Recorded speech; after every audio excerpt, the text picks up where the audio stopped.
अस्सलामु अलैकुम वरहमतुल्लाहि वबरकातुह। मोहतरम भाइयों, बुज़ुर्गों, दोस्तों, अमरावती के बाद नांदेड़ और नांदेड़ के बाद अभी मैं पढ़ रहा था मालेगांव।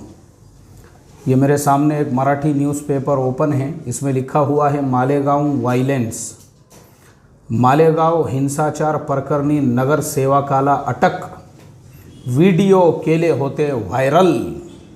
हिंसाचार प्रकरणी पोलिसांनी वेगवेगळे 4 गुन्हे दाखल करून सुमारे तब्बल 2,500 पेक्षा जास्त संशयितांना आरोपी केले आहे। यानी 2500 से ज़्यादा लोगों पर पुलिस ने मुकदमा दर्ज किया है और उनकी धरपकड़ चल रही है। फ़िलहाल एक नगर सेवक साहब को गिरफ्तार कर लिया गया है।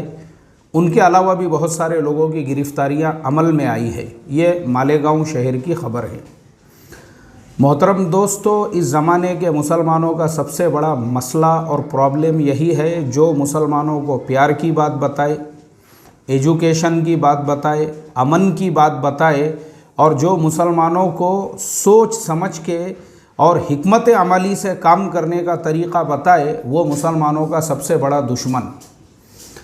मुसलमान उसे योगी का एजेंट, मुसलमान उसे आरएसएस का एजेंट, मुसलमान उसे बीजेपी का एजेंट करार देने में लगे होते हैं। और ये ऐसे लोग वो पता नहीं कौन नगर सेवक था जिसने ऐसा वीडियो वायरल किया जिसकी वजह से लोग भड़क गए। ये ऐसे लोग जो लोगों को भड़काऊ बयानात करके मुसलमानों पे जुल्म हो रहा है, यहाँ ऐसा हो रहा है, वहाँ वैसा हो रहा है, बहुत सारी बातें सिर्फ़ और सिर्फ भड़काऊ इसलिए इस्तेमाल की जाती है ताकि अपनी गद्दियाँ बचाई जा सके, अपनी मसनदें बचाई जा सके, अपनी पोजीशन बचाई जा सके। और ये इस ज़माने का एक बहुत बड़ा फितना है। ये चाहे इधर से हो या उधर से, यानी चाहे मुस्लिम समाज में हो या दूसरे समाजों में भी हो, तुम मज़हब की बात करो, कट्टरता की बात करो, मतलब जिसको लीडर बनने का है उसने धर्म की बात करना, कट्टरतावाद की बात करना, लोगों को लगता है कि यही हमारा सबसे बड़ा लीडर है। जैसे अमरावती के अंदर भी दूसरे समाज के भी बड़े बड़े लीडर्स को, यहाँ तक के जो पहले मिनिस्टर रह चुके थे वैसे को इसलिए गिरफ्तार किया गया, भाई अब डबल से अपनी पोजीशन बनाना है मार्केट के अंदर, डबल से अपना एक मकाम बनाना है। तो फिर उसको एक आपने मौका दे दिया। जैसे ही उसको पता चला कि 12 तारीख को मोर्चा निकलने वाला है, फ़ौरन उसको तो एक अपॉर्चुनिटी नज़र आई कि यही तो मौका है कि अपने जो कार्यकर्ता है उन लोगों को एकजुट करने का, अपनी पोजीशन बनाने का, अपना मकाम बनाने का। फ़ौरन उसने दूसरे दिन के बंद का ऐलान कर दिया। अब मुझे बताइए नुकसान किसका हुआ? हमने मौका दिया उनको, हमने मौका दिया। और फिर क्योंकि अब धर्म का नाम आ चुका था, पहले दिन रैली मुसलमानों की तरफ से थी, अब दूसरे दिन उन्होंने ऐलान कर दिए, तो हमने मौका दिया उनको। अल्लाह हिफाजत फरमाए, क्योंकि हमारे पास में शुऊर की कमी है, सेंस की कमी है, समझ की कमी है और फ़हम की कमी है कि मसाइल हल कैसे किए जाते हैं। हमको इतना भी सेंस नहीं, इतना भी शुऊर नहीं, इतनी भी समझ नहीं है कि त्रिपुरा के अंदर जो मसला पैदा हुआ हम उसको कैसे हल करें। क्या उसका सॉल्यूशन सिर्फ बंद बनाना था? क्या उसका हल सिर्फ मोर्चे, धरने, आंदोलन? हमको पता होना चाहिए था कि बहुत सारे ऐसे बेकाबू नौजवान भी हमारी इस रैलियों के अंदर शामिल हो जाएंगे, जिनके जो कदम उठाएंगे ऐसे, या जो कुछ ऐसी गड़बड़ करेंगे जिसकी वजह से पूरे मोर्चे के ऊपर और पूरे आंदोलन के ऊपर कहीं मुसीबत ना आ जाए, जैसे अभी ये मालेगांव के अंदर आई हुई है। 2500 लोग, मेरा सवाल है 2500 लोग। अब मालेगांव के अंदर कौन लोग रहते हैं? बेचारे गरीब मजदूर मुसलमान। मुझे आप बताओ ना, इसमें नुकसान किसका है? जो 2500 लोगों के नाम यहाँ पे उन्होंने दर्ज किए हैं, वो 2500 लोगों में वही गरीब मुसलमान होंगे जो लूम चलाने वाले हैं, जो वहाँ के कारीगर हैं, जो बेचारी हमारी बहनें जो चरखे के ऊपर वहाँ पे काम करते रहती है और जो अपने घर का गुज़र बसर करती है, उनके घर का जो चलाने वाला है, मुझे आप बताओ, उसी को अगर पुलिस उठा के लेकर जाती है, उसका जिम्मेदार कौन? प्रॉब्लम है हमारा। इसीलिए मैं हमेशा बोलता हूँ मेरे भाई, मेरी बातें लोगों को बहुत ज़्यादा सख्त लगती है। जैसे मैंने बताया, वो जो पाकिस्तान के जीत पर कश्मीरी नौजवानों ने जश्न मनाए और उनको उठा के उत्तर प्रदेश पुलिस ने अंदर डाल दिया, और योगी आदित्यनाथ ने बोल दिया कि इन पे UAPA लगा दो और इन पे देशद्रोह के कायदे कानून लगा दो। हमने इसीलिए चिड़ के उस वीडियो में ये कहा था, देखो हम गरीब कौम हैं, हमारे यहाँ पे मेहनत मजदूरी करने वाले लोगों की अक्सरियत है। ऐसा कभी किसी के साथ में हुआ मुझे आप बताओ ना। आज वो 2500 लोग, मालेगांव जैसा गरीबों का शहर, गरीब लोग वहाँ पे रहते हैं बेचारे, हमारे ईमान वाले भाई जिनके छोटे मोटे कारोबार, छोटे मोटे बिजनेस, छोटे मोटे धंधे, 2500 लोगों के उसमें नाम आ गए। अब आपने 2500 मतलब वो जो 2500 घराने हैं, आप अगर इसमें हिसाब करेंगे, एक तो उनका अपना घराना है, फिर जो ससुराल उनकी होंगी वो एक घराना, ऐसा टोटल कैलकुलेशन करें तो ये 2500 लोगों की वजह से आपने 10,000 घरानों को अड़चन के अंदर डाल दिया हुआ है। अब वो 10,000 घरानों के अंदर मातम मना हुआ है, और वो 10,000 घरानों के अंदर लोग रो रहे हैं, और वो 10,000 घरानों, क्योंकि 2500 की लिस्ट है, उसमें बहुत सारों को तो ऑलरेडी गिरफ्तार किया गया है। मुझे आप बताइए कौन जिम्मेदार है। इसीलिए भाई मैं इतनी ही रिक्वेस्ट और दरख्वास्त करूँगा, देखो हमारी जो बातें होती है ना बहुत सख्त लगती है, हम बहुत सख्त बोलते हैं, बिल्कुल बोलते हैं। क्यों? हमको आपसे मोहब्बत है, हमारे दिल में आपके लिए हमदर्दी है, क्योंकि आप हमारी कौम हैं। हमको पता है हमारी कौम में अक्सरियत गरीबों की है। हमको पता है ऐसे केसेस जब दंगल वगैरह के सिलसिले में बुक होते हैं ना, पूरा आपका करियर बर्बाद करके रख देते हैं। आप कहीं पे जॉब के लिए जाओ, अगर आपके ऊपर ये दंगल का केस है, पहले आपका कैरेक्टर सर्टिफिकेट वहाँ पे लगता है, बैंक से लोन नहीं ले सकते, ड्राइविंग लाइसेंस बनाना है, पासपोर्ट बनाना है, हज उम्रे के लिए जाना है। ये छोटी बात नहीं है, खाली इतना सा मसला नहीं है कि वो 2500 लोगों पे जाके उन्होंने केस कर दिया। आगे का जो मसला है वो तुम्हारे पूरे फ्यूचर का मसला है। वो मगर इतनी गहराई, इतनी बसीरत, इतनी फिरासत है ही नहीं हमारी नज़र में।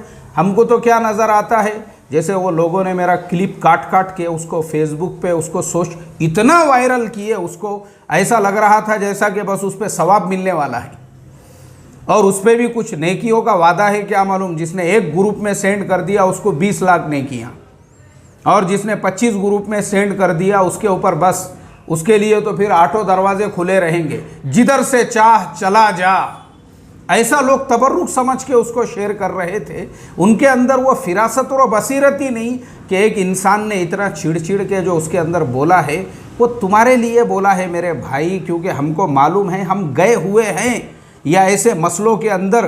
पिछले साल की ही बात है, जनवरी में परभनी शहर के अंदर ऐसे ही CA NRC के सिलसिले में एक रैली निकाली गई।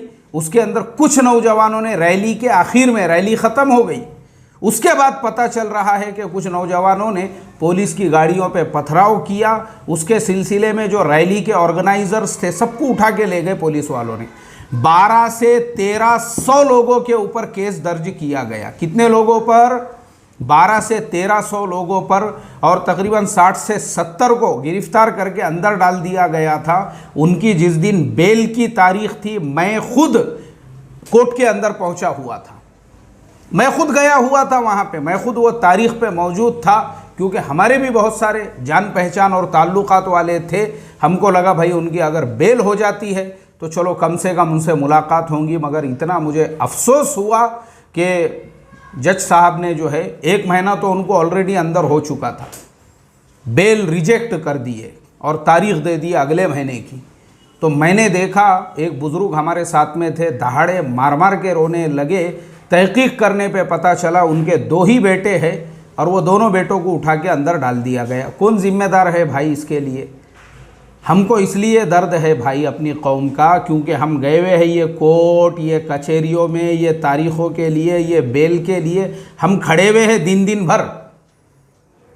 अल्लाह रहम करे, हमको मालूम है ये ऐसे कोई, अब ये मेरा सवाल है, ये जो 2500 लोग, ये जिनके ऊपर मालेगांव में उन्होंने केस दर्ज कर लिया, मुझे आप बताओ ना, वो जितने लोग तबर्रुक समझ के हमारा वीडियो सारे ग्रुप्स में वायरल कर रहे थे और जो हमको बज़ुबान बोलने में और जो हमारे को जो है यानी बात करने की तमीज़ नहीं और सलीका नहीं है, नाज है ताकत गुफ्तार पे इंसानों को और बात करने का सलीका नहीं नादानों को, ऐसे शेर ठोक रहे थे लोग हमारे ऊपर। उन सब लोगों से मेरा सवाल है, हज़रत आप तो बैठे हुए होंगे अपने मसनद पे अपनी दोनों दुकानें टेक के बैठे हुए होंगे, माशाअल्लाह आप तो बैठे हैं अपनी मसनदों के ऊपर, आप तो बैठे हुए हैं टेक लगा के गाँव तकिए पे अपने दोनों पैर फैला के, माशाअल्लाह दोनों नारियल भी आपके लटक रहे हैं। आपको तो रत्ती बराबर का टेंशन नहीं है, आपको बोलना आसान है, ये बस जुबान है और ये इसको बात करने की तमीज़ नहीं और सलीका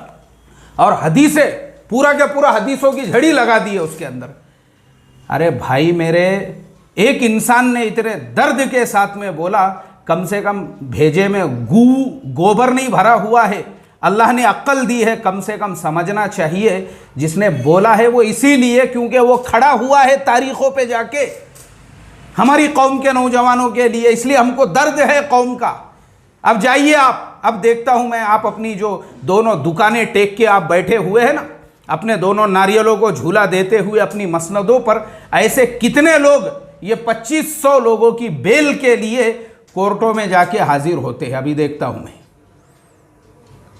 सिर्फ बोलना बहुत आसान है, लेकिन जिनके साथ में ये वाक़ियात पेश आते हैं ना, उनको भुगतना पड़ता है। अल्लाह हिफाजत फरमाए, भुगतना पड़ता है उनको। ये जोश में और जज्बात में लाके वो जो कौन नगर सेवक था उसके जैसे और दूसरे जो लोग हैं जिन्होंने इस तरह से, गरीब लोग बेचारे, गरीब लोग, मालेगांव गरीबों की बस्ती है, छोटे मोटे लोगों के कारोबार है। मुझे बताओ ना यार, अभी ये जो 2500 लोगों पे केस दर्ज हुआ है, जब से मैंने पढ़ा हूँ ना, इतना अफसोस हो रहा है मुझे, मेरे पास में अल्फाज नहीं है उसको बोलने के लिए, क्योंकि मुझे जो है ना दर्द है भाई, अपनी कौम का दर्द है, हमको दर्द है, दर्द हमको पता है ये इतने ख़तरनाक कलम होते हैं और हमको इतना भी होश नहीं है, सेंस नहीं है। हमने तो क्रिकेट मैच वाले वीडियो में जो हमने ऐसा चिड़ के बोले, हमने इसीलिए बोले क्योंकि हमारी कौम का जो है ना सिर्फ इंतज़ार देख रहे हैं बातिल ताकतें, इन्होंने कुछ करना, इन्होंने कुछ करना। मैंने एक इससे पहले भी वीडियो डाला हुआ था, वो वायरल नहीं करे, कि हमने पादे भी ना, पादे अगर उसका आवाज़ भी ज़ोर से आया तो उस पर भी इंक्वायरी बैठ रही है कि तहकीकात करो, इतना ज़ोर से आवाज़ क्यों आया, कोई आइटमी बम तो नहीं फूटा बोल के। इस पे भी अरे भाई, मेरे पास में जो है ना वो न्यूज़ की कटिंग है। उत्तर प्रदेश के ही एक ज़िले में एक मुस्लिम नौजवान, उसके पास में उसको जो है गिरफ़्तार किया गया और गिरफ़्तार करने के बाद बाज़ाब्ता वो न्यूज़पेपरों में आई खबर। क्या खबर आई? उसको बोले ये सट्टा चला रहा था। कितने पैसे मिले? 60 रुपये। और क्या मिला? तो बोले साथ में जो है ना ऐसा एक 5 रुपये का बॉल पेन मिला उसके पास। अब क्या बोलूँ मैं आपको, हालात इतने भयानक हैं। 60 रुपये और एक 5 रुपये का बॉल पेन मिला और सट्टा चला रहे थे बोले, और उसकी बुनियाद पे बेचारे को उठा के डाल दिए जेल के अंदर। क्यों? उसका नाम रफ़ीक, शफ़ीक, शकील, जमील इस तरह का होगा, इसके लिए। वरना तो अगर हम देखेंगे तो हज़ारों करोड़ों अरबों वो जो करने वाले जो है विजय माल्या के जैसे 10-10 हज़ार करोड़ के घोल घपले करके आज मस्त अपने बोकुड़ बकरियों के साथ में आयश में है वो लंदन के अंदर। उनको कोई नहीं बोलने वाला है, लेकिन तुम्हारा नाम रफ़ीक, शफ़ीक, शकील, जमील है ना, इसलिए बहुत सारे मसले मसाइल है, इसलिए हमको चिड़ पैदा होती है, इसलिए गुस्सा आता है कि हम लोग समझते क्यों नहीं होंगे। इसलिए भाई अल्लाह ताला से यही दुआ करूँगा, चाहे मालेगांव के 2500 हो और अमरावती के और इसी तरह से 300 लोग नांदेड़ के, अल्लाह बस आफ़ियत का मुआमला फ़रमाएँ और हमारी कौम को समझ अता फ़रमाएँ और ये शुऊर पैदा फ़रमाएँ कि आए मेरे भाइयों, अपने हकीकी हमदर्द को पहचानो कि किसको तुम्हारे से हमदर्दी है और कौन जो इतनी तड़प से बोल रहा है वो क्यों बोल रहा है, किस लिए बोल रहा है। अल्लाह ये फ़िरासत हमको अता फ़रमाए। अस्सलामु अलैकुम व रहमतुल्लाहि व बरकातुहू।